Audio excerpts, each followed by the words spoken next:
자, 안녕하세요. 네, 에듀플렉스의 승승요정, 입시요정 이승혁입니다. 네, 공부요정 이승우입니다.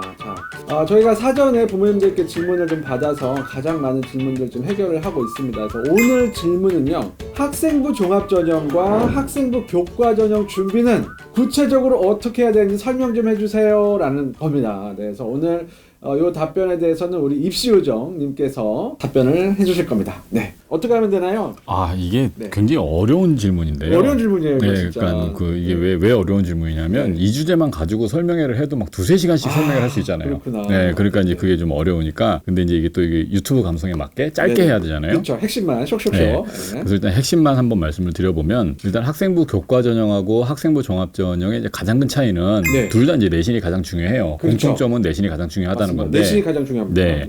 근데 이제 차이점은 뭐냐면 학생부 교과전형에서의 내신은 양적인 것만 본다. 근데 이제 학생부 네네. 종합전형에서는 질이 중요하다. 아, 그렇구나. 네, 이제 양과 질. 네네, 그렇죠. 그러니까 그걸 이제 보통 이제 그 대학에서 설명을 해줄 때는 정성평가를 한다, 정량평가를 한다, 뭐 그렇죠. 이제 이런 용어들을 쓰는데 네네. 그게 이제 우리가 안 쓰던 말들이다 보니까. 네, 근데 우리가 맞아요. 평소에는 보통 이제 양과 질이라는 말을 많이 쓰잖아요. 그렇죠, 그렇죠. 네, 그러니까 이제 네네. 양이 중요한 건 학생부 교과전형이고, 네. 그다음에 이제 질이 중요한 건 학생부 종합전형이다. 아, 일단 이렇게 이제 네네. 결정을 해두시고, 그러면 이제 양과 질을 생각할 때 그 각각 특징에 맞게 해야 되잖아요. 그렇죠. 그러니까 이제 학생부 교과전형은 이제 양이 중요하니까 네.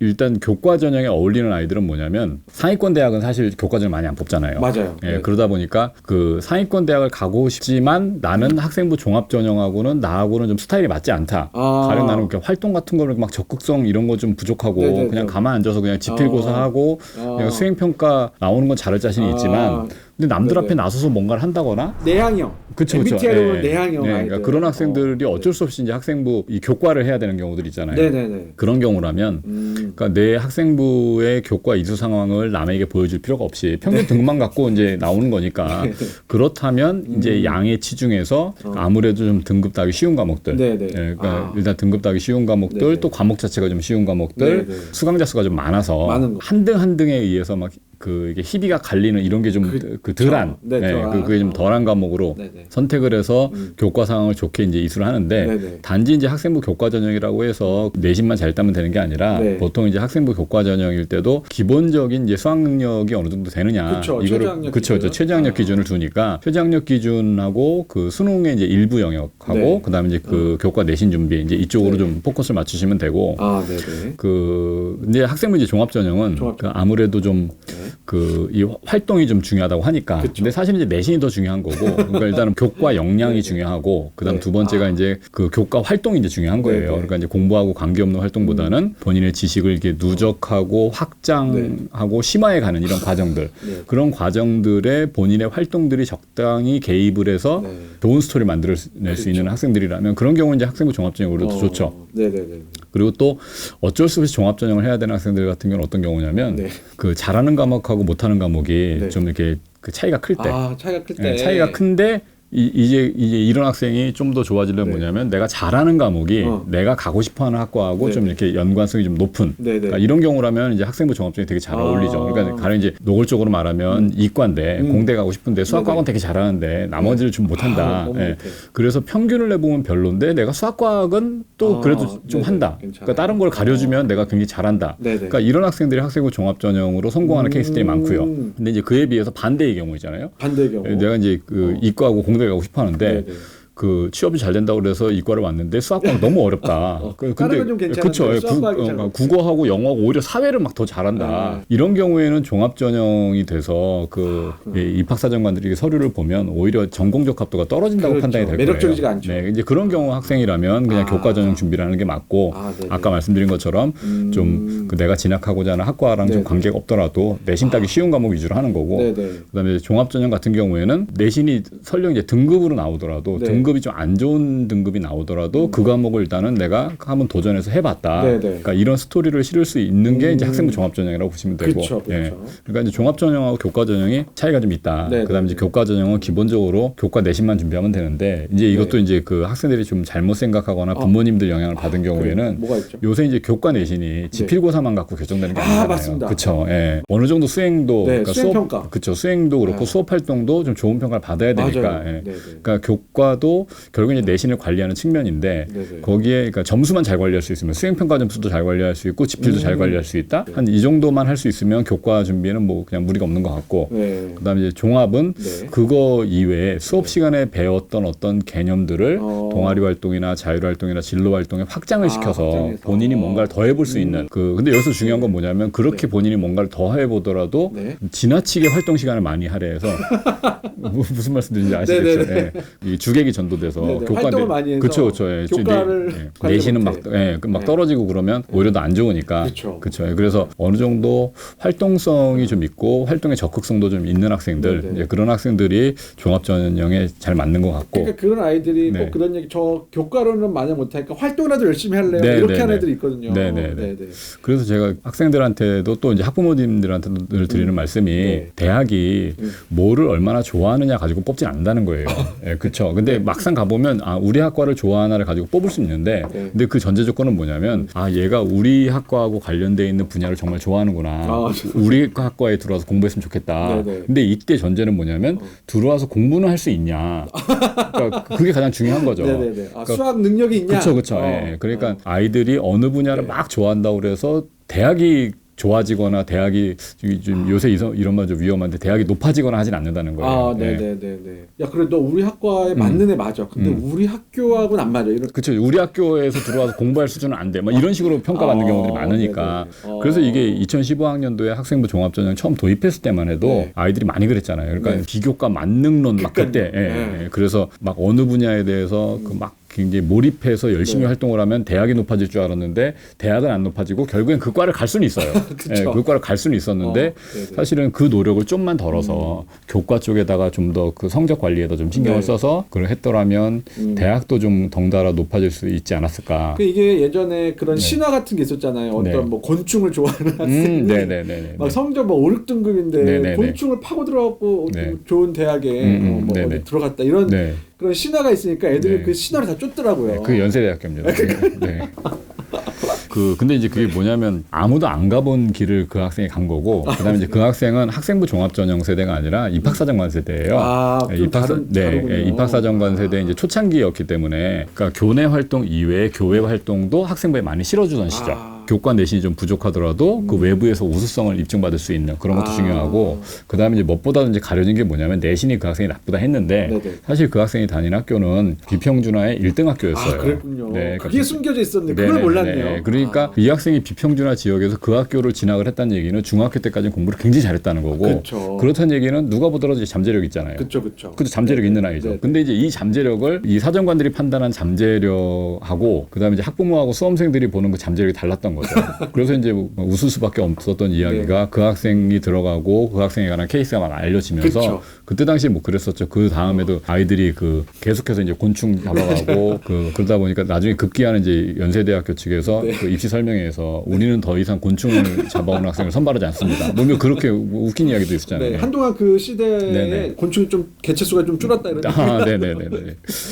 그래서 이제 지금은 이제 그런 시대는 아니고 네네. 그 학생부 안에서 학교 안에서 할 수 있는 활동을 가지고 하되, 그래서 제가 이제 그 요약을 하면 내가 갈 수 있는 대학의 수준은 네. 나의 학업 역량으로서 결정이 된다. 학업 역량을 결정된다. 그리고 이제 나의 학업 역량은 이제 뭐냐면, 그러니까 일반고에서 좋은 내신, 네. 그다음에 자사고도 좋은 내신이 필요한데 네. 자사고는 그래도 일반고하고는 다르게 그 경쟁풀이 다르잖아요. 그쵸. 좀 더 우수한 아이들이 네네. 모이고 네. 좀 더 이제 그 학구열이 높은 아이들이 모이다 보니까 그래서 대학들이 평가하는 그 과정 중에서 3등급을 네. 똑같은 3등급이라고 보지는 않는 것 같아요. 여지껏 선발 결과를 보면 네네. 그러니까 어느 정도 등급이 나오게 된 네. 그 배경의 스토리를 자꾸 이해하고 교육 환경이라든가 이런 걸 다 네네. 파악을 해서 실제로 이 아이가 A 학교에서 3등급인데 이 정도면 어느 정도 학업 역량이야. 네네. 그다음 또 B 학교에서 3등급은 또 이것도 또 달리 평가하고 네. 좀 민감한 문제인 게, 네네.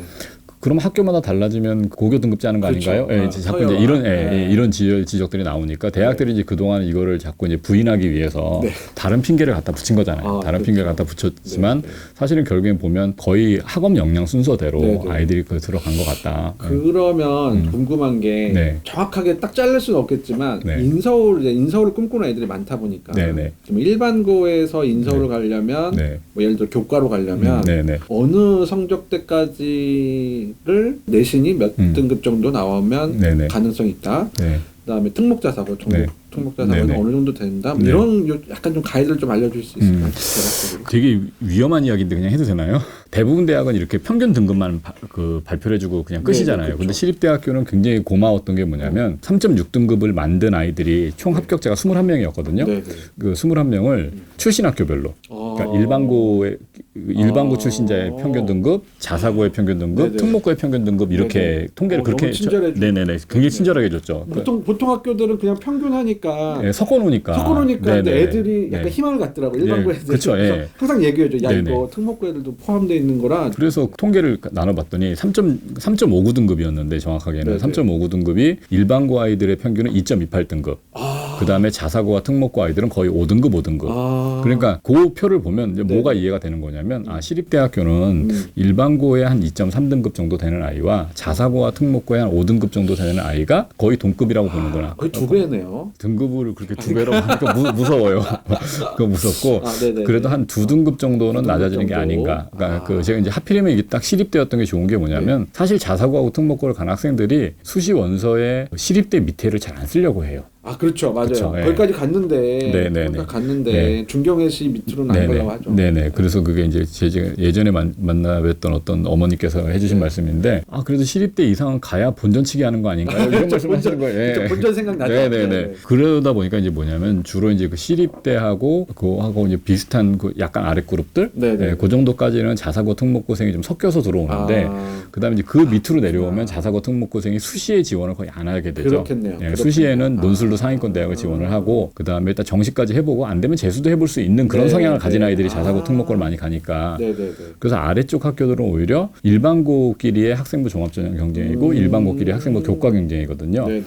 그래서 그 상위권 대학이라고 해서 무조건 등급이 높냐면 그렇지도 않다. 그렇겠네요. 예, 왜냐하면 이제 자사고 특목이 많이 섞이다 보니까 평균이 그렇구나. 내려가는 문제가 있는 거고. 네네. 그래서 이제 그런 데이터를 보실 때는 학교들이 네. 어떻게 구성이 돼 있는 네. 데서 나온 통계인가 네네. 이제 이게 이제 가장 중요한 것 같고. 그러네요. 네. 네. 그래서 전반적으로 보면 지금은 이제 아이들이 많이 줄었잖아요. 네, 많이 들었어요. 몇 년 전에 비해서 많이 줄다 그래서 보니까. 등급도 많이 내려갔죠. 그렇죠. 예, 등급의 가치가 높아진 거죠. 그쵸, 어떻게 그쵸, 보면. 그쵸, 그쵸. 예, 등급 가치가 올라가서 지금 인서울은 대략 한 3.5등급 안팎이면 교과나 종합 모두 다 가능할 것 같고요. 네네. 예, 그 다음에 종합은 좀 더 이제 등급이 낮은 경우도 있긴 한데, 근데 이제 뭐냐면 우리가 이제 인서울 했을 때 인서울의 상위권과 하위권의 이게 전형의 모집 인원 구조가 좀 다르거든요. 그러니까 하위권으로 가면 교과 전형의 인원이 좀 증가하면서 그렇죠. 예, 교과가 막 네. 증가하고 종합이 인원이 좀 줄면서 아무래도 많이 뽑는 쪽이 커트라인이 좀 내려오겠죠. 그렇죠, 예, 그렇죠. 그러다 보니까 흔히 이제 생각을 할 때 상위권 대학의 교과는 막 1점대여야 되는데 종합은 막 3점대 평균 등급이 나오고 하지만 인서울의 하단에 가까이 가게 되면 교과나 종합이나 그렇게 큰 등급 차이가 나지 않아요. 예, 교과나 종합이 거의 비슷해지거나 아니면 일부 평균 등급은 낮지만 아까 말씀드린 것처럼 좀 그 주요 과목에 그러니까 그 학과에 맞는 과목의 성적이 높은 아이들 예, 그런 식으로 구성이 돼 있다고 보시면 될 것 같아요. 또 하나 궁금한 게 네. 이거 약간 예민한 부분일 수도 있는데 네. 그 대학교에서는 일반고와 그 특목고를 어떻게 구분해요? 그 약간 블라인드 아닌가요? 학교 출신 그래서 그게 블라인드 평가가 되기 때문에 네. 사실은 이제 그 블라인드 평가안이 발표가 된 게 2019년 11월 28일인가요? 아마 그때였던 것 같은데 제가 그거를 정확하게 기억을 하고 있는 게 연도 지금 정확하지 않아요. 연도는 2018년도인지 2019년도인지는 모르겠는데 그날이 제 생일이었거든요. 네, 지금 다시 한번 나옵니다. 11월 28일입니다. 11월 28일이 우리 네. 저 입시요정님의 생일이랍니다. 네. 그래서 이제 그날 딱 그게 발표가 돼서 이 블라인드 평가가 되고 난 후에 처음에 예상을 할 때는 이게 이 입시 쪽에 몸을 담고 있는 사람들이 예상을 하거나 아니면 수많은 이제 관계자들, 수험생들이나 학부모들이 예상을 할 때는 이제 블라인드 평가가 되면 아무래도 일반고 아이들이 내신이 숫자가 양쪽으로 좋으니까 그 일반고 아이들이 유리해질 것이다 라고 예상을 했지만 막상 블라인드 평가 후에 입시 결과들 나온 걸 보면 일반고가 차지하는 상위권 대학에서의 비율이 더 줄어들었어요. 그래서 이게 블라인드 평가를 해도 일단은 알아내는 방법 또 일단 있고 이거는 좀 비밀스러운 이야기니까 좀 더 좋은 기회에 말씀을 드릴 수 있도록 하고 그다음 두 번째는 뭐냐면 어느 학교까지인지 몰라도 이 아이가 어떤 종류의 학교를 다녔다는 이 아이가 이수한 교과 내용을 보면 알아요. 그렇겠네요. 네, 교육과정 편성표를 다 보면 아니까. 그러네요. 네. 그래서 공통 과목과 일반 선택, 진로 선택 이런 과목이 많이 들어가 있느냐. 아니면 그 특목고에서 주로 하는 전문교과 1에 해당하는 과목들이 많이 그쵸. 들어가 있는가. 네네. 그다음에 아니면 하다못해 또 이제 자사고라면 전문교과 1에 있는 과목들을 그 좀 여러 과목을 진로 선택 과목으로 뽑아서 학교에서 이수했는가. 문제 그게 교육 과정을 봐서 얘가 2학년, 3학년 때 이수한 과목만 보더라도 어느 학교인지 다 알 수 있으니까. 네네, 그렇죠. 그래서 블라인드가 돼서 오히려 일반고가 막 유리해지거나 한 것 같지는 않아요. 네. 또 정리를 좀 해보자면 네. 뭐 학생부 종합전형하고 학생부 교과전 좀 나뉘는데 양적인 것과 질적인 것. 네네. 그러면 학생부 종합전형은 질적인 것, 학생부 교과전형은 양적인 것. 네. 그런데 성향상 이제 우리 입시요정님은 약간 좀 내향형. 네. 저 INTP입니다. INTP. 네. 그런 경우에는 약간 활동보다는 좀 성실하게 우직하게 내신 관리를 할 수 있는 교과전형. 좀 더 초점 맞추고 저처럼 ESFP 활동력이 좀 강한 학생들은 활동을 하되 일단 기본적으로 내신 관리는 기본으로 하면서 활동하는 그런 형태로 해야겠네요. 네, 그렇죠. 네, 알겠습니다. 좋은 말씀 좀 감사드립니다. 네. 자, 요거보다 조금 더 이제 자세한 설명이 필요하신 분들은 구독과 좋아요 그리고 알림 설정 부탁드립니다. 저희는 또 다음 시간에 뵙도록 하겠습니다. 지금까지 승승요정의 입시요정 이승혁 공부요정 이승우였습니다. 감사합니다. 안녕.